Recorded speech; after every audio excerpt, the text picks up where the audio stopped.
una serie que cumplía con todas las condiciones del desarrollo en serie y resulta que era convergente. Entonces, ahí el análisis que sobrevino posteriormente fue lo que enriqueció el núcleo ese. Entonces, uno sí tiene esta ecuación diferencial y condiciones de borde que vamos a ver después. En realidad, ¿dónde aparece la serie de Fourier, digamos? Es decir, acá yo voy a tener necesidad de construir una serie, digamos, que dependa de X, de Y y de Z, ¿no? Entonces, voy a necesitar entonces una serie triple, ¿no? N, M, L. Y necesitamos una serie así, digamos. Entonces, ¿cómo será esta serie?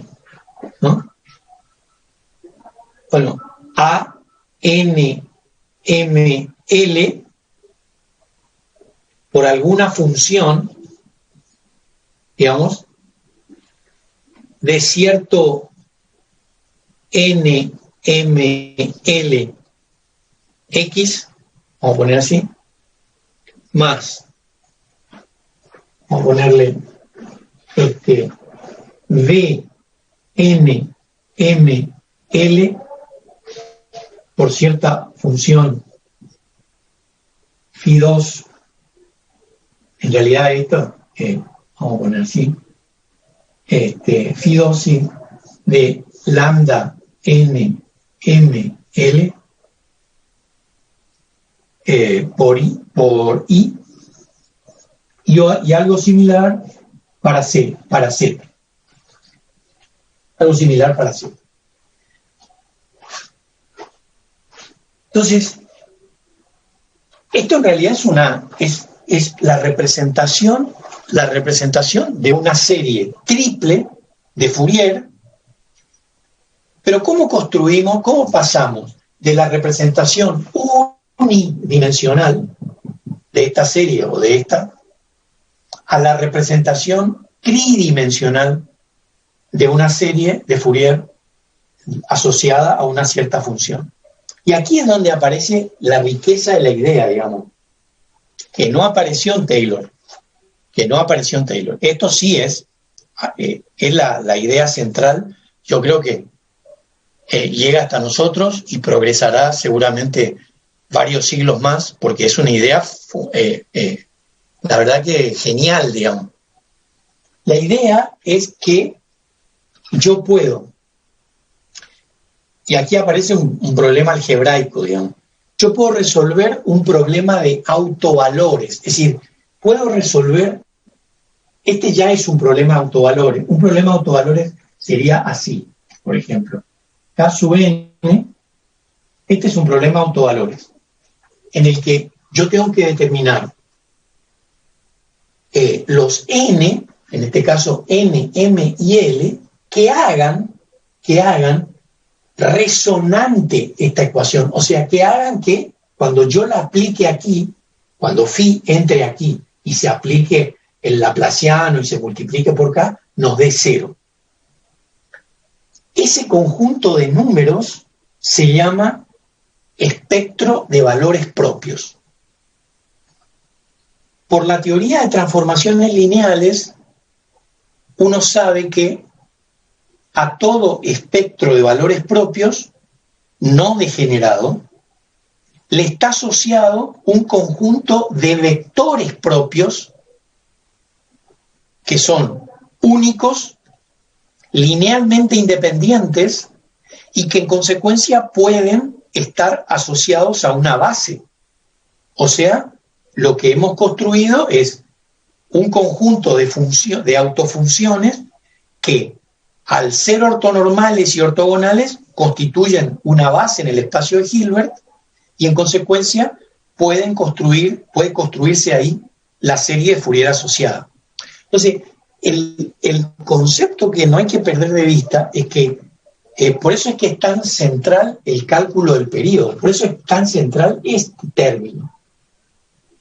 Este término es este término representa el conjunto de valores propios que hace que la función se replique a sí misma n veces, tal como aparece específicamente en su representación gráfica. Entonces, si uno, dado un problema de la naturaleza que fuere, asociado al cual uno puede construir un espectro de valores propios, puede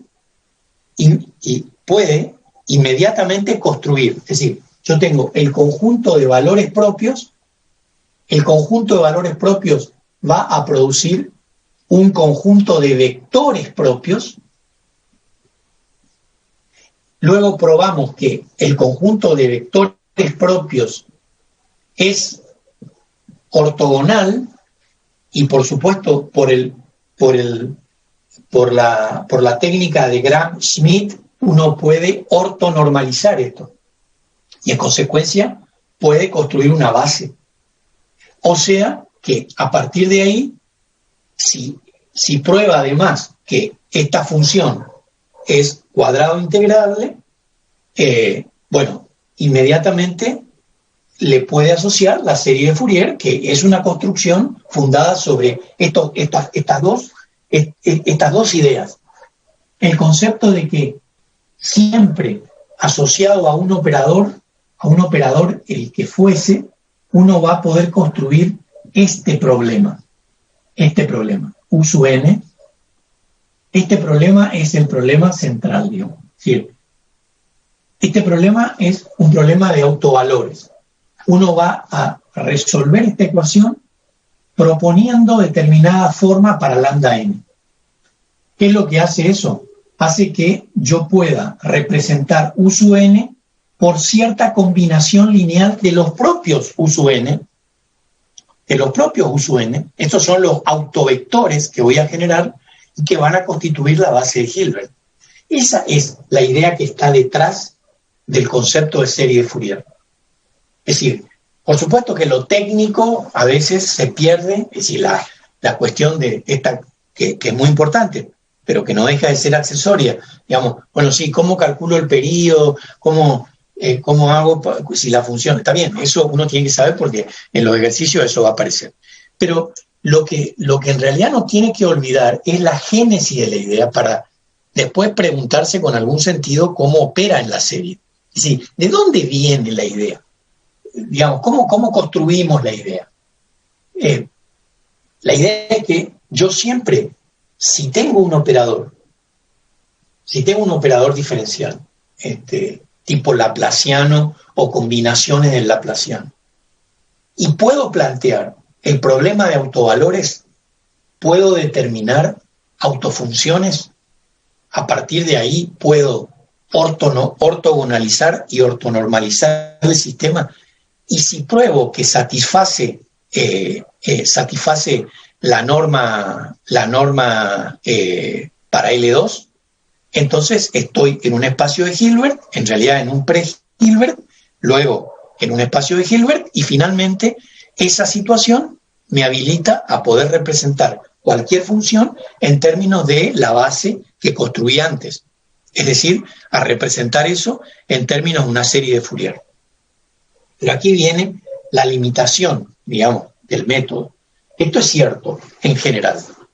Una cuestión importantísima es que cuando hablamos de series de Fourier, ya sea en el desarrollo habitual que tenemos en el práctico, digamos, en una dimensión o en varias dimensiones, no hay casos así, pero digamos, uno podría plantearse una serie de Fourier bidimensional o tridimensional, en general n-dimensional. Siempre que hablemos de serie de Fourier, estaremos hablando de recintos finitos, recintos acotados. No podemos construir un conjunto de autovalores, bueno, podemos construir con otra técnica, pero digamos, desde el punto de vista de lo que estamos hablando aquí, No podemos construir un espectro de autovalores para un operador no acotado. O sea, yo digo, yo tengo el laplaciano de U igual a lambda n por U. ¿En dónde tengo definido esto? Y tengo definido esto, por ejemplo, en todo R3.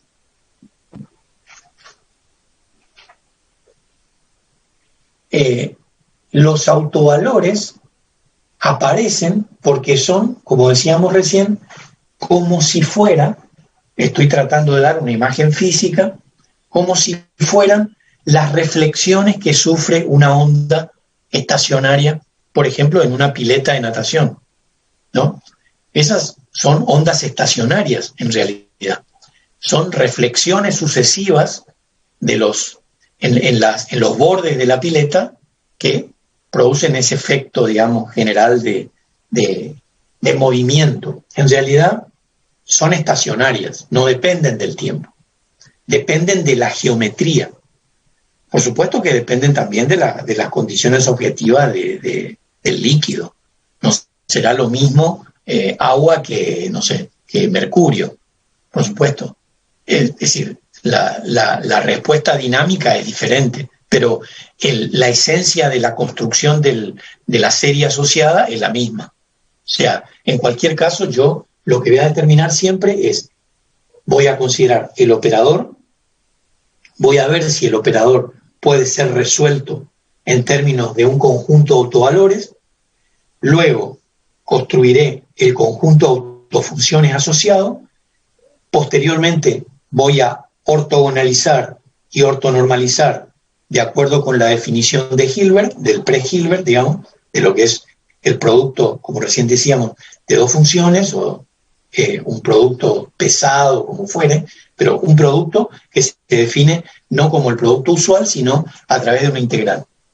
Esa que vimos recién, integral de AB, de phi por psi. Eso, si eso es igual a cero, significa que el espectro de autovalores generó un espectro de autofunciones que es ortogonal, ortonormal, y posteriormente eso significa que puedo, ya es L2 entonces, puedo generar la serie de Fourier asociada. Repito, esa es la esencia de la idea de serie de Fourier. Es decir, viene asociada a un problema físico y de nuevo, como decíamos al principio de estas clases, las matemáticas se preguntan siempre por dos cuestiones, ¿no? La representación es fundamental, pero en realidad lo primero es la clasificación. La clasificación primero, la clasificación es la que dice que las funciones son L2, es decir, son funciones cuadrado integrable. Esas son las funciones que cualitativamente expresan la potencialidad de ser desarrollables, y ahí aparece lo cuantitativo, en serie de Fourier. ¿Cómo cuantificamos? Es decir, ¿cómo representamos esa situación? A través de una serie de Fourier. Es decir, el modo representacional de una función periódica, ya sea por tramos o por o continua, es una serie de Fourier con las restricciones que ya vimos. Entonces, la preocupación por el cálculo del periodo no es menor, es decir, es importante porque expresa justamente el modo en que los autovalores están replicando la función fuera del recinto de periodicidad. Eso es lo que hace NPi sobre T. Lo que hace NPi sobre T es replicar, digamos, como si estuviera rebotando contra algo, y la función sigue expandiéndose para todo n con n natural. Entonces, es muy interesante esa idea, digamos, pues es una idea en matemáticas está impregna casi cualquier cosa que digamos, en matemáticas aplicadas y particularmente en ingeniería civil, digamos, ¿no? Es decir, uno estudia mecánica dinámica estructural y lo que va a calcular son espectros de autovalores para saber cómo vibra la estructura. Es decir, va a tener una función que se va a replicar por toda la estructura y uno va a tener que decir cómo es ese espectro. Digamos, eso es toda una cuestión, en realidad más que nada cuantitativa. Pero, digamos, lo que me parece central aquí es entender el significado. A mí me preocupa mucho cuando yo hablo de este tema, porque en realidad así presentada, me parece que es una cuestión que es difícil de...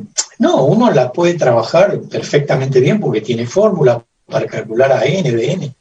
Ahora, uno sabe lo que está haciendo, digamos. Si uno tuviera un sentido crítico de la cuestión, digo, cuando calculo a n y b n, ¿qué es lo que estoy calculando? Sí, son estos coeficientes.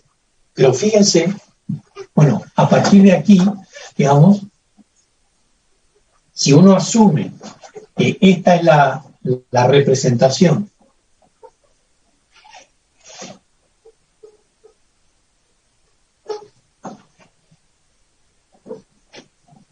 si uno asume que esta es la representación, bueno,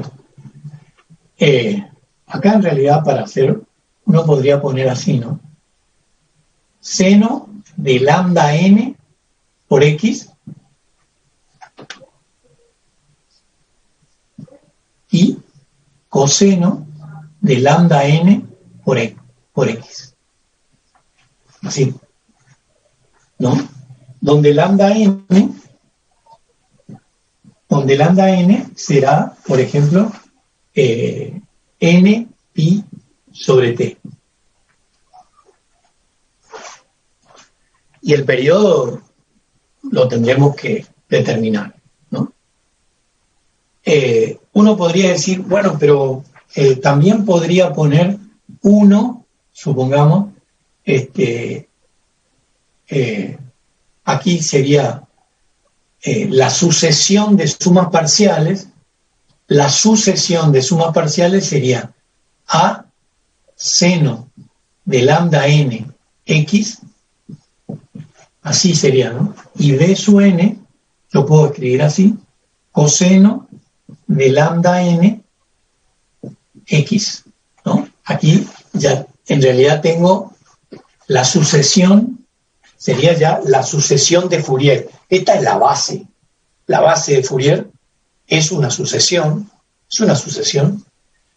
Bueno, cuando yo sumo sobre esto, sumo sobre todo esto, en realidad lo que termino teniendo en la suma es 1/2 a 0 más la suma de an por el seno de lambda n x más b sub n coseno de lambda n x.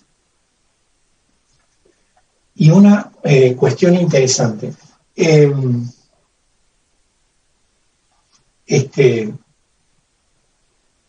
Las series de Fourier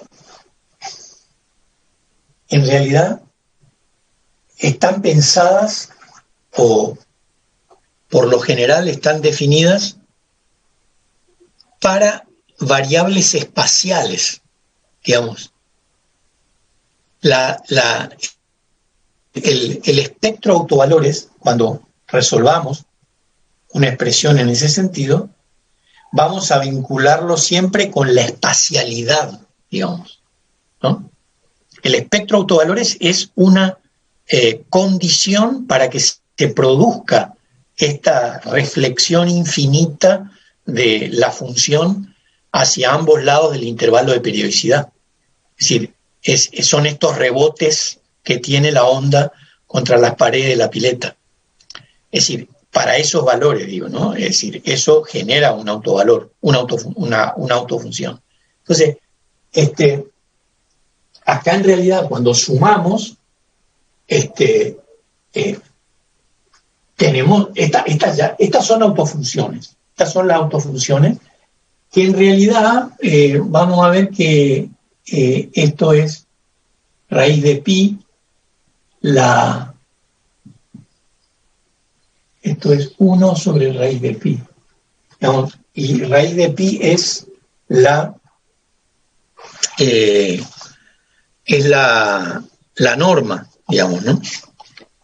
La norma, si suponemos que pi está si suponemos que el periodo está entre menos pi. Yo quería mostrarles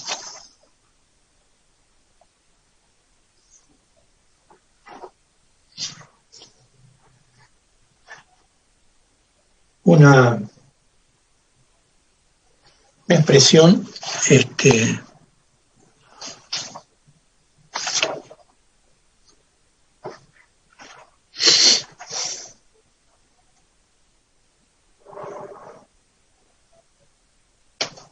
una expresión de este tipo, ¿no? Aquí la norma es 2pi y en el resto es 1 sobre raíz de pi.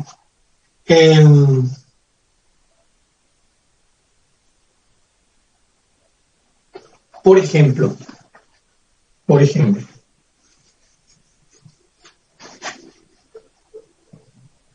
yo les voy a dar este tipo de problemas.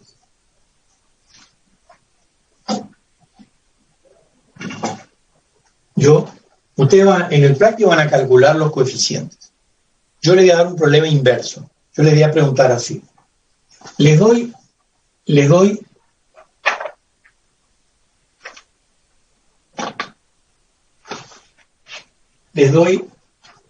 una sucesión de autofunciones ortogonales y ortonormales, de la siguiente manera.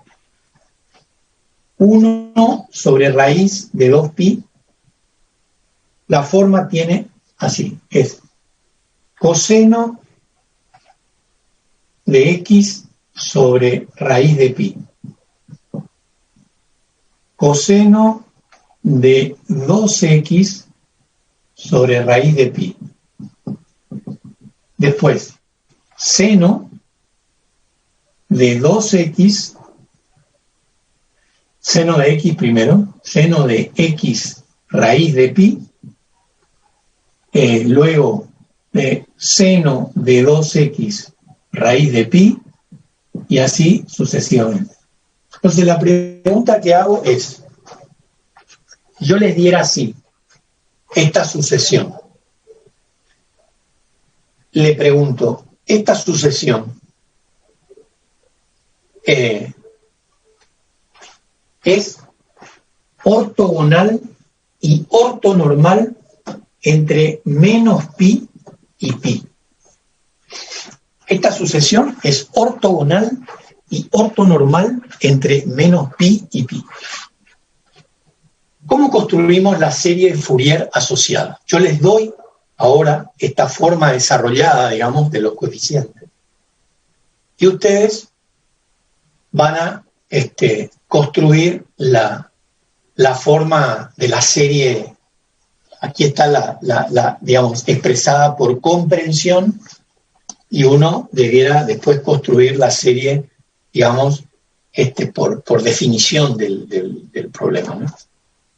Si yo les puedo dar otras formas, es decir, no sé, coseno de x, después coseno de 5x, 7, primero 1, después 3, después 5, después 7, después, etcétera, etcétera, por ejemplo, entre 0 y pi.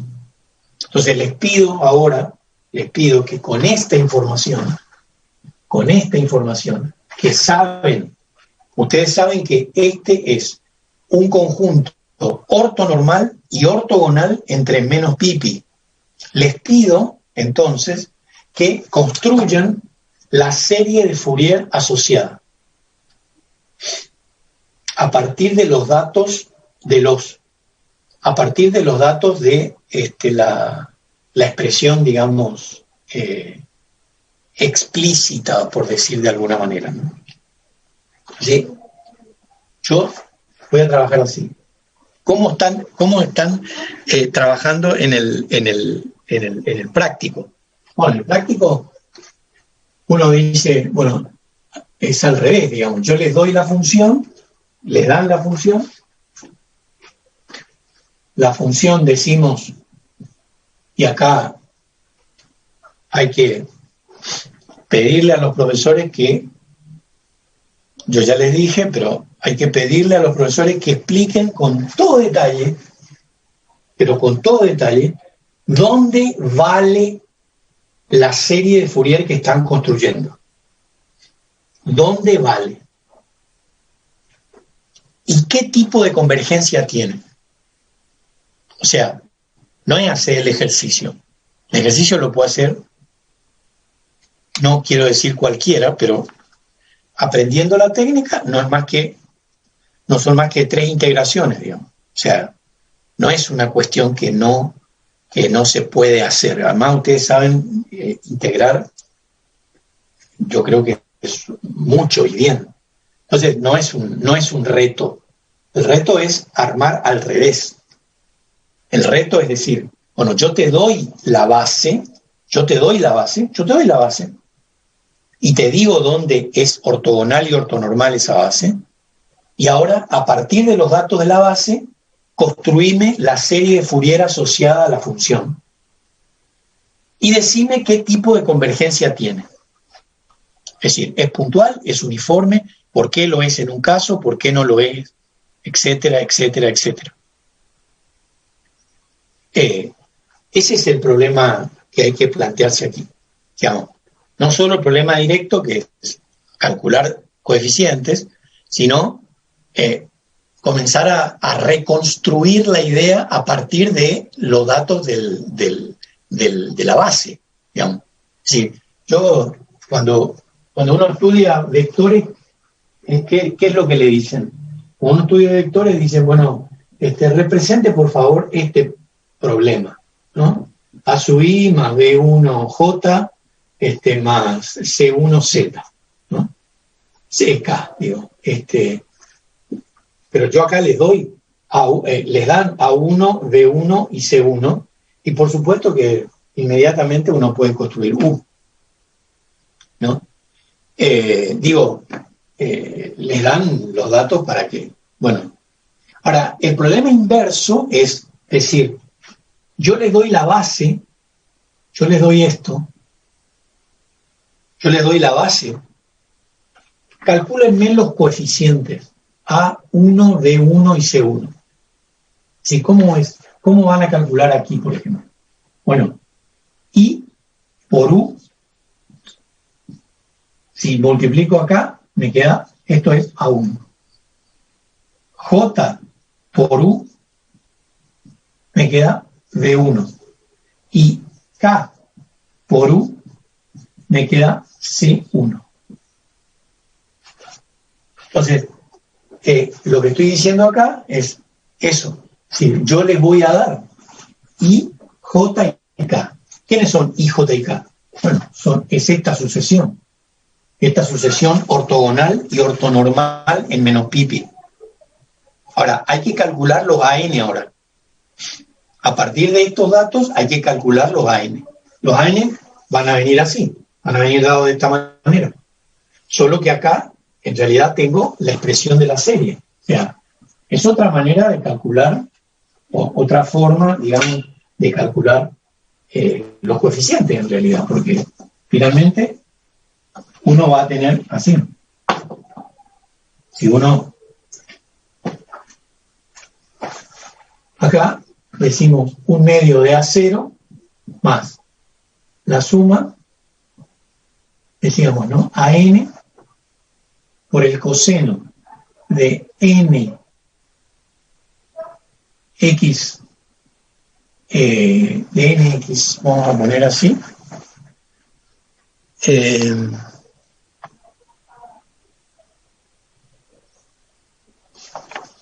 Sí, vamos a poner así.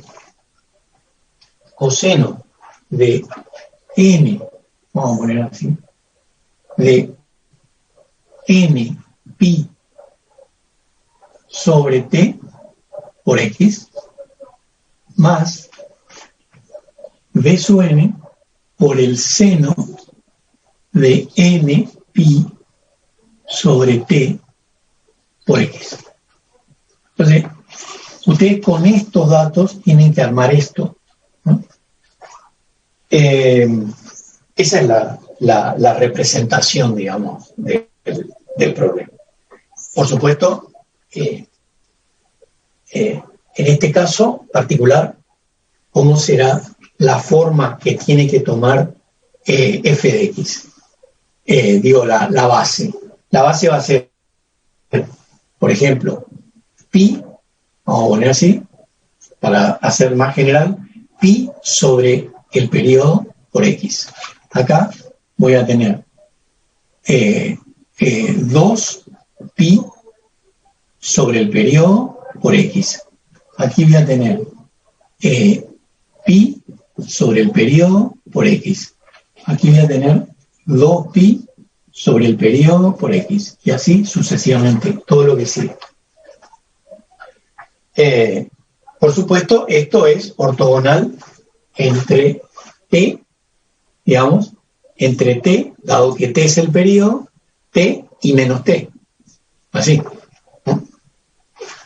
Bien, entonces, en este caso, el conjunto, en realidad, se puede probar que la relación de ortogonalidad, de ortonormalidad, da 1.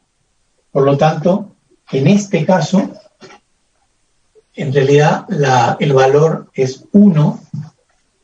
Acá es 1. Cuando expresamos de esta manera, la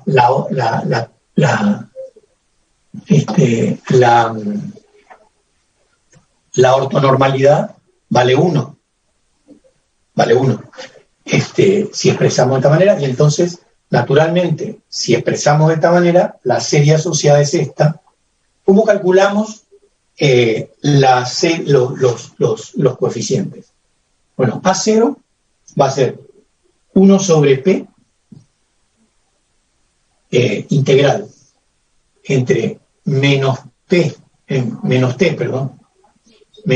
acá es T, menos T y T de X,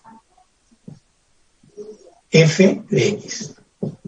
A sub n, bueno, ya saben ustedes, 1 sobre T, integral entre menos T y T, de X por el coseno de n pi sobre T por X, y B sub n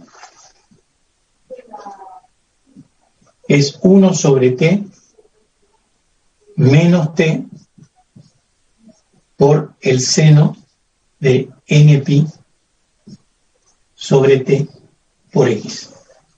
Así calculamos los coeficientes. ¿Cómo los calculamos? Por relaciones de ortogonalidad y ortonormalidad. Ortogonalidad, en realidad, que multiplico todo por el coseno, acá multiplico por el coseno de n pi sobre T, esto también.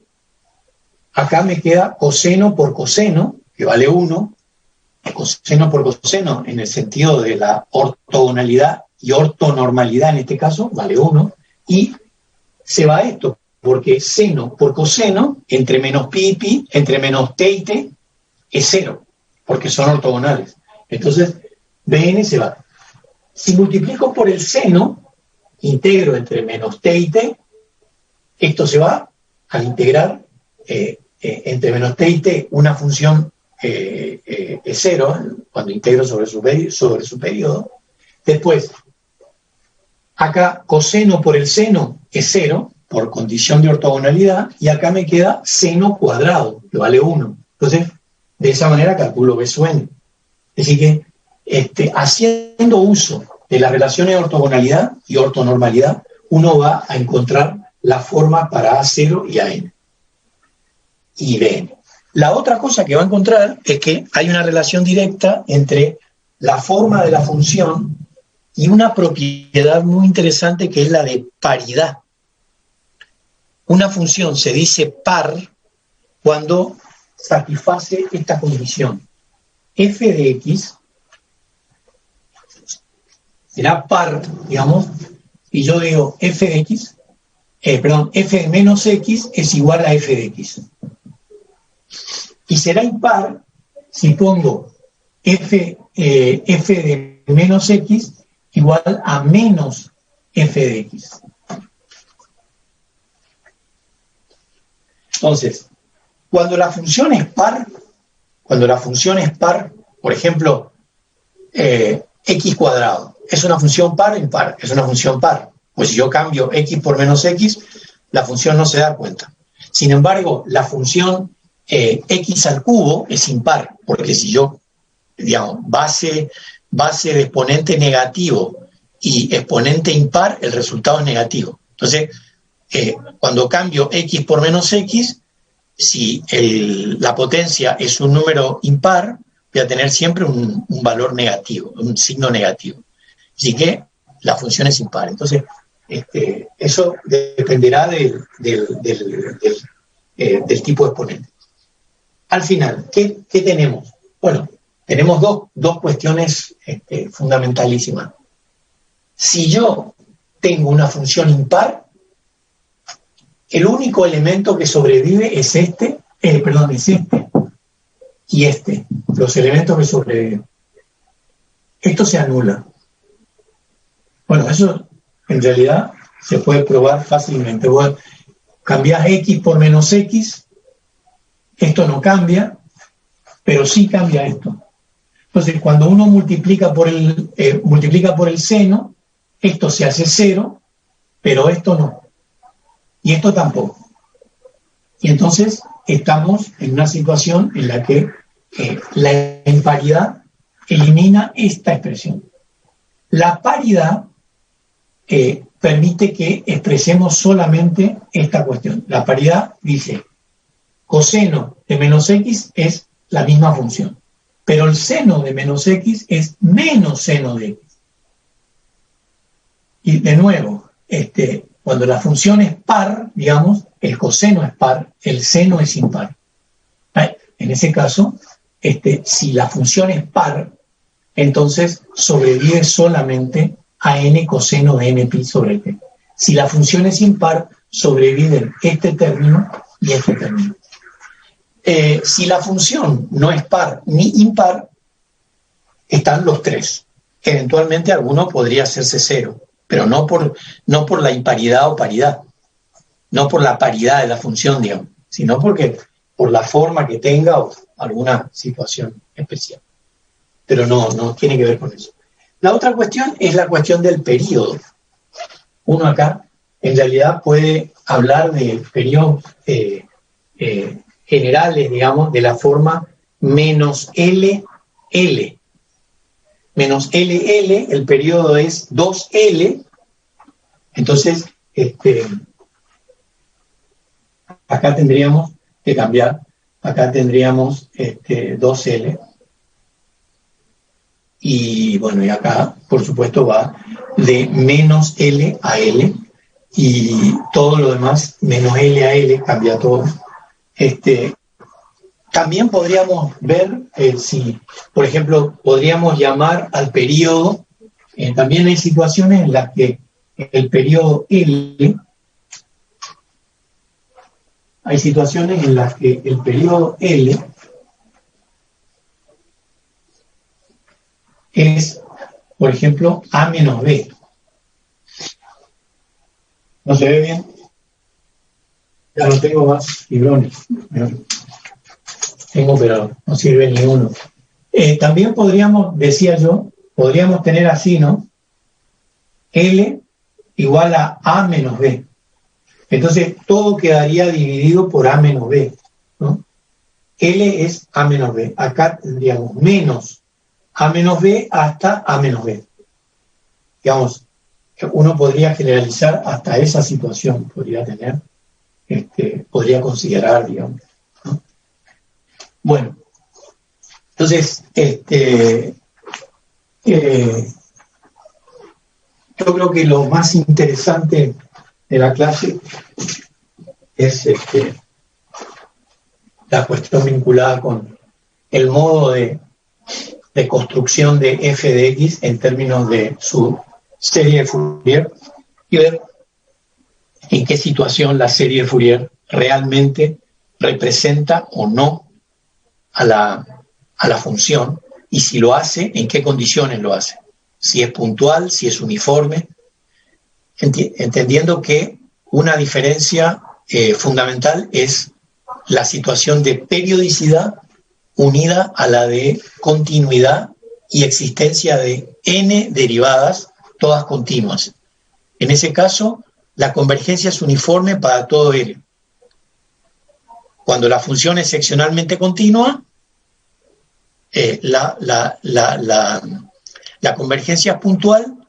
Al interior del intervalo de periodicidad, la serie de Fourier representa aproximadamente f de x, porque no la representa completamente, porque en los extremos tiende a las discontinuidades a la derecha y a la izquierda, en cada punto de discontinuidad.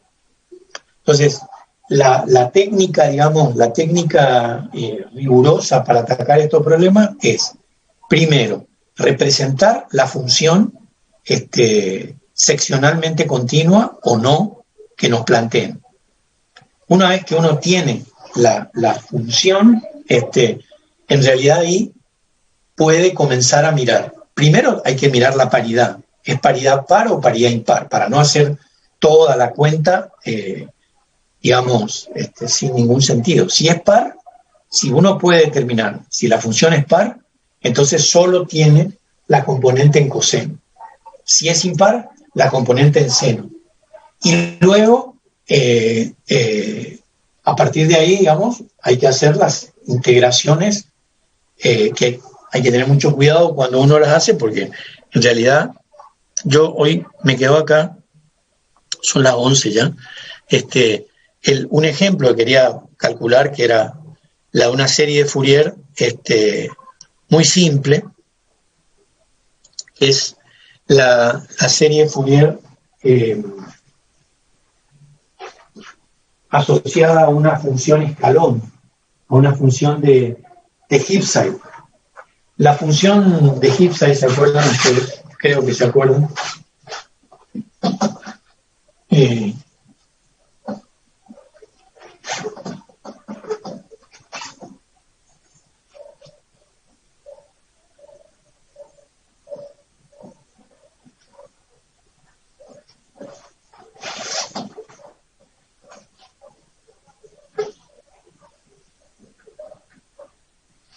Bueno, ¿cómo era? La función ahora, supongamos que queremos calcular, con eso terminamos, f de x entre, digamos, vale cero si esto va entre x y menos pi sobre 2. Y vale 1 si va entre menos pi sobre 2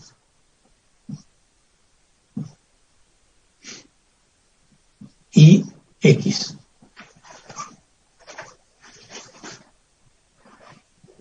Esa función.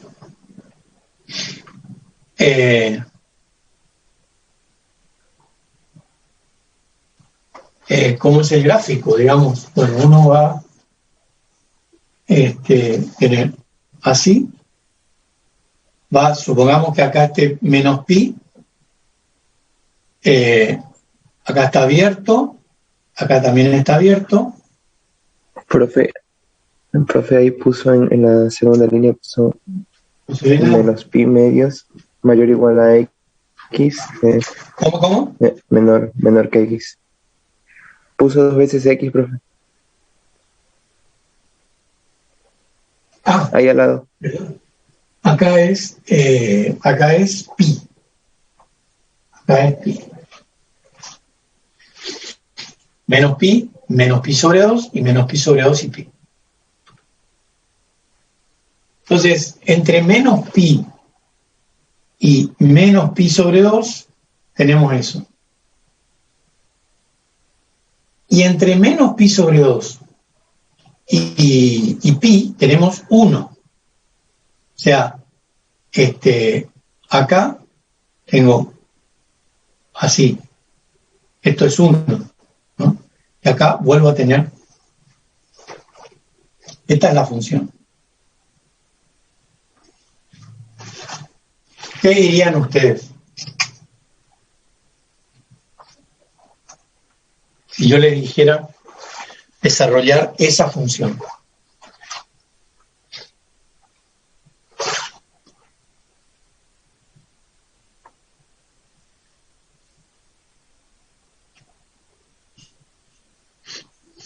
¿Qué les parece que...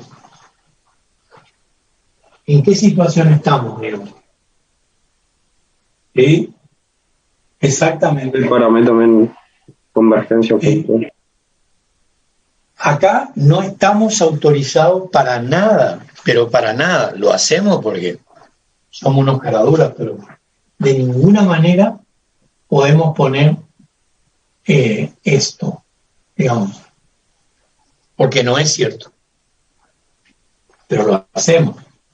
Esto en realidad es así.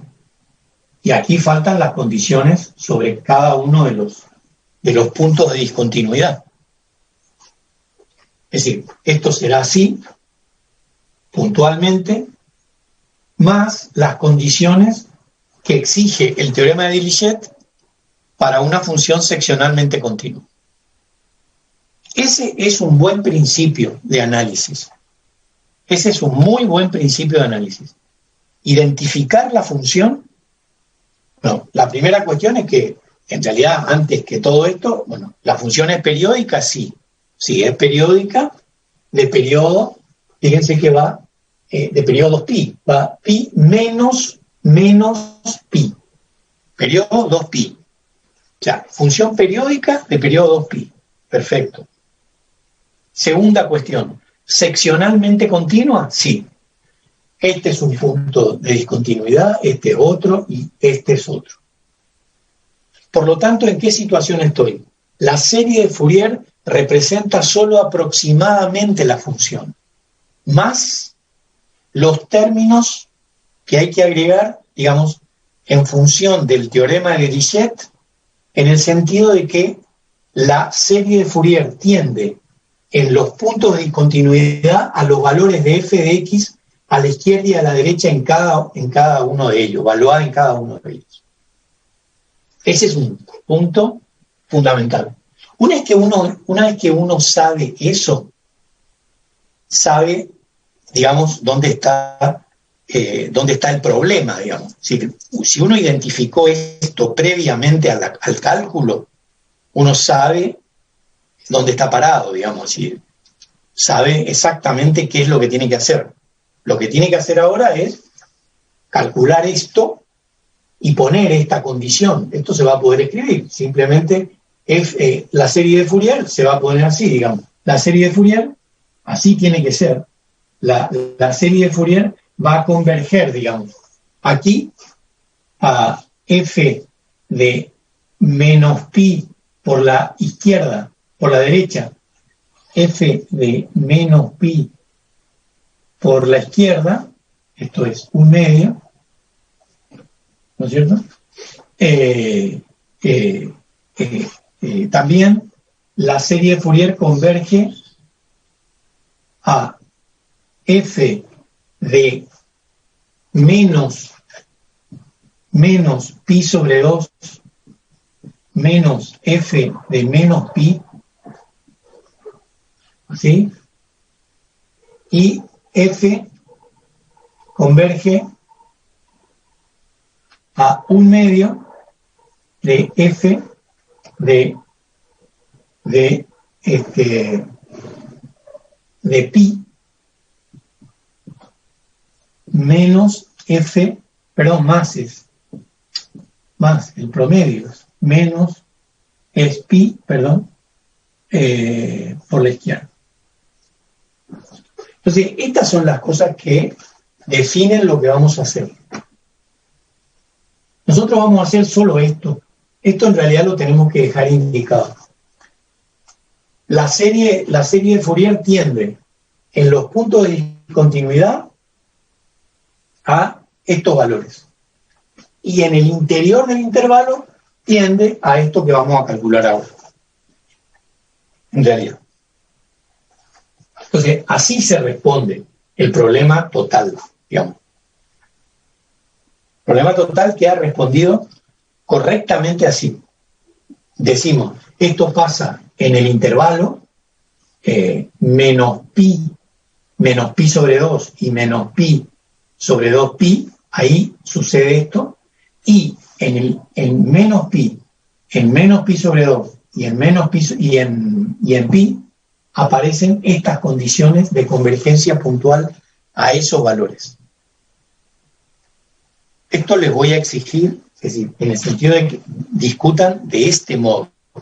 Entonces, ahora, después de haber hecho este análisis, uno puede calcular la serie de Fourier, sabiendo qué es lo que representa y cómo hay que usarla cuando tenemos un problema de este tipo. Entonces, la serie de Fourier va a representar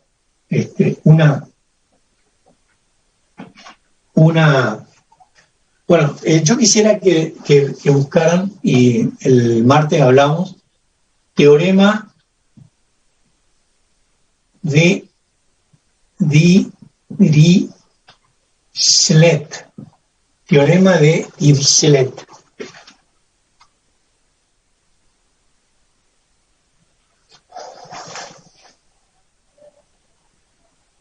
El teorema de Dirichlet dice esto que acabo de hacer yo. O sea, una función periódica con periodo t, con un número finito de discontinuidades.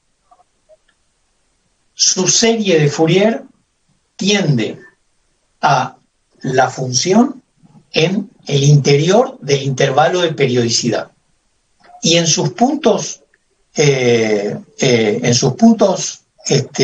discontinuidad, tiende a la condición de la semisuma o promedio de el valor que asume la función en cada punto dividido 2. Cuando tomamos la función, cuando tomamos el límite por la derecha y por la izquierda de la función, en cada punto. Entonces, ahora si hacemos la cuenta en realidad es muy simple.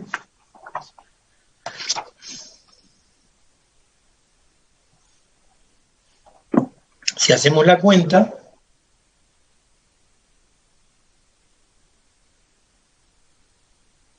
claro, bueno, acá en realidad una nomás, porque la otra en donde existe es entre menos pi y menos pi sobre 2. Si acá hubiese sido, sería interesante hacer eso. Por ejemplo, correr esto, es decir, esto va menos 1, ¿no? Entonces, esto está corrido acá. Estaría acá, ¿no? Estaría esto mismo, pero estaría a partir de acá corrido, ¿no? Esto es menos 1. Ahí sí tendríamos que plantear las dos integrales. Es decir, una integral entre menos pi y menos pi sobre 2 y la otra entre menos pi sobre 2 y pi, ¿no?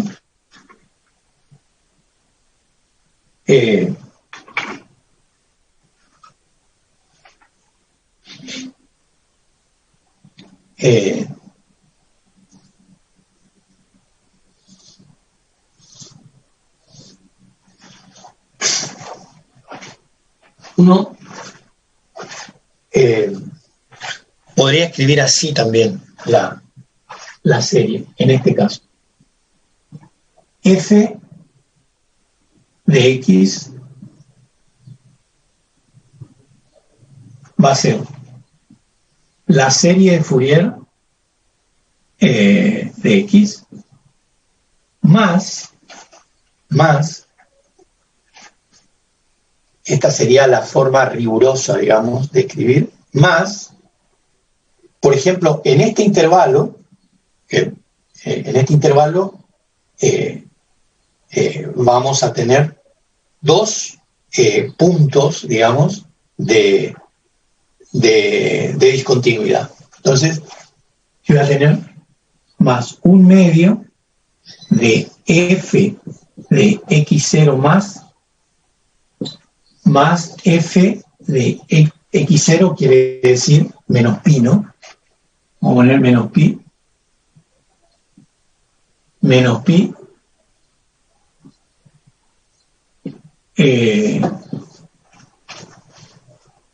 más esta otra discontinuidad, un medio de f de menos pi sobre 2 más f de menos pi sobre 2, ¿ahí? Más un medio de pi, ¿no? Que ahora explico, de pi más f de pi menos. Ahora, ¿por qué escribo así? Porque en realidad, cuando, digamos, esta sería la expresión general. Yo escribí primero esto y después dije, en los puntos de discontinuidad pasa lo otro. Pero no, también podría escribir así, diciendo lo siguiente. Cuando uno evalúa, y este es el punto más importante, digamos, uno va a calcular, recién no sé quién me preguntó, el cálculo de la integral. Entonces me hizo acordar a esta otra forma de representar. Entonces, uno va a calcular entre menos pi y menos pi sobre 2. Perfecto. Ahí hay una serie de Fourier. Pero ¿qué pasa en los extremos? En los extremos pasa esto y pasa esto para este tramo.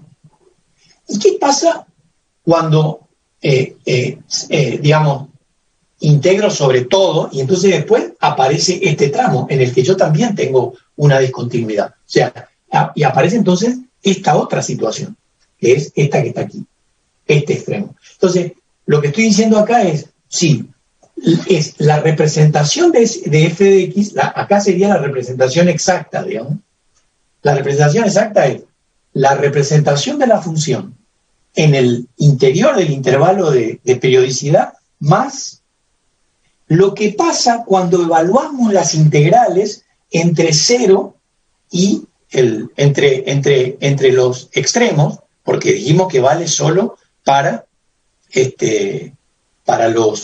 los puntos interiores, pero no vale para los extremos. Cuando llegamos a los extremos, en realidad tenemos que evaluar una integral impropia. Es una integral impropia la que tenemos. Es decir, tenemos que reemplazar los extremos por un épsilon y luego hacer tender a épsilon a un determinado valor. Bueno, cuando hagamos eso, en realidad en la serie va a aparecer este residuo, va a aparecer este residuo y va a aparecer este residuo según sea el tipo de coeficiente que estemos analizando. Entonces, la representación completa sería esta, la representación exacta, digamos. Está claro que aquí yo no puedo calcular, es decir, cuando ustedes le dicen en el práctico, en realidad ponen los límites, o sea, dicen así, ¿no?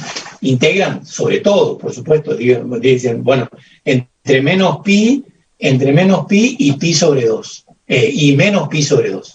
Por ejemplo, integran aplicando la regla de Barrow. Pero en realidad, si aquí hay un, por ejemplo, en este caso particular, acá hay una discontinuidad. Entonces, esto no es pi, es en realidad épsilon. Entonces, hay que evaluar esto. epsilon tendiendo a pi, ¿no? Entonces, digamos, acá no hay problema, pero aquí, cuando yo resuelvo la integral y tiendo epsilon a pi, en realidad tiende a este valor, a ese valor. A eso tiende. Después, evalúo lo mismo entre 0 y 1. Bueno, entre 0 y 1 yo tengo el problema de, acá, entre menos pi sobre 2, digo, y pi, tengo el problema de que menos pi sobre 2 no hay problema, pero sí hay problema en pi. Entonces, aquí de nuevo, límite cuando epsilon tiende a pi, y acá tengo que poner epsilon, porque es un punto de discontinuidad, tengo una integral impropia ahí. Entonces, de esta resolución aparece este término que está acá. Y de esta resolución aparecen estos dos términos que están acá. A ver, yo siempre digo que hay que contar toda la historia, o sea, aunque sea trágica. Bueno, esta es la historia real. O sea, uno en realidad no puede calcular una integral en la que no está definido el límite inferior o el límite superior. No puede hacerlo. Es una integral impropia. Tiene que, de alguna manera, introducir un parámetro de corte que le permita integrar y luego tomar el límite. Por eso es que aparecen estos límites por la derecha y por la izquierda. Me fui un poco de la cuestión porque me parece que esta es una forma más clara de explicar la cuestión, aunque parezca que no es así, pero bueno, acá hay que recordar la definición de integral impropia de segunda especie, porque esto no es, esto es en realidad el integrando es singular en este valor, o sea, en pi, es singular, no está definido directamente. Entonces, en ese sentido, es una integral impropia de segunda especie. Hay que ver de qué manera uno regulariza esto. La forma que hacemos siempre, resolvemos como aplicando barro y luego tomamos tomamos epsilon tendiendo a pi y resolvemos la cuestión. Entonces, de las sucesivas extracciones, digamos, de singularidades, van apareciendo estos términos que son la forma en que la función queda representada en esas situaciones, digamos, y esta es, digamos, el valor de la función en el interior del intervalo de convergencia. Entonces se puede escribir así y explicar esto. Si cuando uno va a calcular los coeficientes, en realidad tiene que fijarse. Por eso, acá quiero mostrar lo que hace el autor.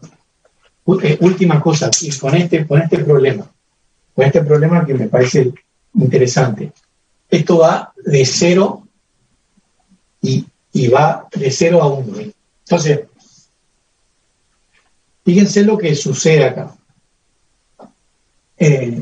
Acá tenemos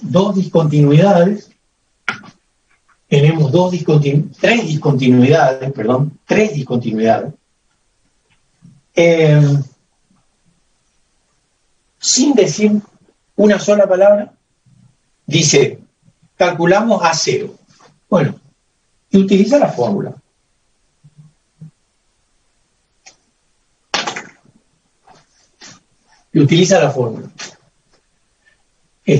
La integral, así, integral 1 sobre pi, que va desde menos pi sobre 2 hasta pi de diferencial S nomás, porque el A0 no tiene otra cosa, ¿no? Bueno, esto nos da 3 medios. Ahora, ¿qué pasó en pi? Si él no puede evaluar esto en pi. Si en pi no hay valor, si uno aplica la regla de Barrow, ¿cómo hace para evaluar lo que sucede en pi? si no está definida la función. Sin embargo, en completa contradicción con eso, lo que hace es, digamos, un procedimiento típicamente ingenieril, digamos. Se olvida de la complejidad y dice, bueno, yo tengo que calcular, calculo, listo. Esta es la cuenta. Pero está mal, porque aquí hay un problema. Aquí hay que resolver el problema. No está definida la función aquí. Cuando yo aplico barro, ¿qué es lo que voy a decir respecto de ese valor que no puedo calcular? Tengo que imponerle un valor. Eso es lo que hace el teorema de Lichet. Es decir, que de ahí, es decir, esto tendría que tener 3 medios más lo que pasa en el extremo, ¿no? O sea, 1 medio de pi más f de pi menos, ¿no? Así nos da, en realidad. Tiende a eso. Después, calculo a su n. Muy simple, digamos. A su n será, otra vez, 1 sobre pi, integral entre menos pi sobre 2 y pi de, ese vamos a poner, así, de coseno de, vamos a poner ns.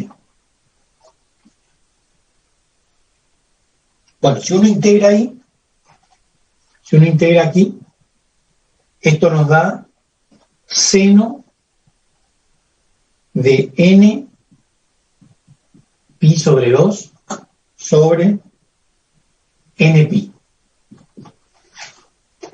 Nos da eso. Y ahora, en realidad, uno se pregunta, bueno, ¿el seno para qué situaciones existe? Cuando n es impar, ¿no? Si n es impar, entonces, ¿esto cómo queda? Queda como menos 1, claro, porque esto siempre es menos 1, cuando n es impar, menos 1 a la n menos 1 sobre 2 sobre n pi. Hay que leer. Este es el coeficiente. Así va a ser el coeficiente AN. Así va a ser el coeficiente. Bueno, y vale 0 para todo n par. Para todo n par. Y después calculamos b sub n. Bueno, acá, obviamente, fíjense, de nuevo, tengo el valor en pi. No está definida ahí la función. Por lo tanto, acá en realidad tengo que agregarle lo que pasa en ese extremo. O sea, le tengo que agregar lo mismo que aquí, pero valuado y de nuevo valuado en el mismo, en pi, digamos. Le tengo que agregar sumando acá, ¿no? En realidad a este valor le tengo que agregar. No está puesto, estoy calculando solo lo que ocurre en el interior. Y me estoy valiendo de una enorme aproximación que en realidad no tiene ningún sustento, que es aplicar la regla de Barrow cuando yo tengo un límite indefinido. Si no lo puedo aplicar. Repito, tengo una integral impropia y no puedo hacerlo. Entonces, la solución correcta sería, es esto más lo que pasa en la discontinuidad. De la misma manera, los AN, los BN, los que calculemos, tendrán siempre que tener en cuenta el valor más lo que pasa en los extremos. Por eso es convergencia puntual. No hay convergencia uniforme, hay convergencia puntual, porque en los extremos converge a otro valor. Y A sub n y B sub n hacemos toda la cuenta y nos da 1 sobre n pi, 1 sobre n pi, si n es par, y 1 sobre n pi, y 1 sobre n pi, y acá nos da una cosa rara, menos 1 más menos 1 a la n sobre 2. Cuando n es cuando n es par. Acá n es par y acá, en el primer caso, acá es n impar. Entonces, de nuevo acá volvemos a enfrentarnos con la misma situación. Es decir, esto será el Bn correcto cuando además le agreguemos cuánto vale B sub n en los puntos de discontinuidad. Ahí estaremos representando exactamente la serie de Fourier. Claro que de manera puntual, no uniforme, sino puntual. Porque estamos viendo que depende del particular punto del dominio. Hay un punto del dominio en el que yo le tengo que decir cómo converja. Y converge justamente a este valor, a la semisuma. No, yo quería, más allá de la cuenta, que eso podemos discutir, la cuestión es entender cómo calcular los términos los coeficientes de la serie de modo tal que aparezcan las zonas de discontinuidad. En general, en el práctico nos olvidamos de eso y simplemente calculamos como si todo estuviera bien y las integrales se pudieran calcular sin problema alguno. Pero hay que saber que no es así. Hay un problema de existencia en alguno de los extremos de la integral, de las integrales que uno quiera calcular. Uno va a tener que aplicar ahí, para tener verdaderamente el coeficiente exacto, lo que pasa en los extremos. Uno podría tener en los dos extremos discontinuidades. Bueno, entonces va a integrar entre epsilon, entre menos epsilon y epsilon, para epsilon tendiendo a pi. Quiere decir que entre menos pi y pi hay un problema. Entre menos pi, en menos pi y en pi hay un problema. Entonces voy a calcular la serie de Fourier ahí, pero le tengo que agregar lo que sucede en los extremos de integración. Uno podría escribir eso, habitualmente en el práctico se escribe como escribimos al principio. La serie de Fourier aproximada, y nos olvidamos de las condiciones en los extremos. O hacemos en el proceso de integración el cálculo específico de los coeficientes y le agregamos, porque tratamos las integrales como integrales impropias, le agregamos los valores en los extremos. En el análisis real no aparece esto, en el análisis real, digo, en el cálculo, nos olvidamos un poco de esas cuestiones, pero puede ser vital recordar cómo funciona eso, por ejemplo, en una estructura. Es decir, si uno tuviera que calcular las vibraciones en un edificio y tuviese que desarrollar en serie de Fourier una función que es discontinua, bueno, habrá que tener en cuenta lo que pasa, habrá que corregir de alguna forma esos términos en los puntos que se necesiten, digamos. Así que esa era mi preocupación y no sé si lo logré transmitir, pero corrernos un poco de la trivialidad de calcular simplemente los coeficientes de Fourier tal como nos dicen que calculemos, sino tener un poco de reflexión alrededor de qué es lo que estamos calculando, cómo lo estamos haciendo y fundamentalmente qué significa lo que estamos calculando. Y también me pareció muy interesante, bueno, poder discutir, poder contarles un poco el origen del problema de representación en términos de un espacio de Hilbert que luego deviene en un espacio L2 y consecuentemente en la posibilidad de desarrollar esa función en serie de Fourier. Bueno, muchísimas gracias por venir, por quedarse, no sé si te quedaron todos, pero bueno, hay que comenzar a organizar este lío. La clase de... Buen día. Disculpe, ¿la clase de probabilidad va a ser 16 horas, no? Sí, 16 horas, sí. Sí.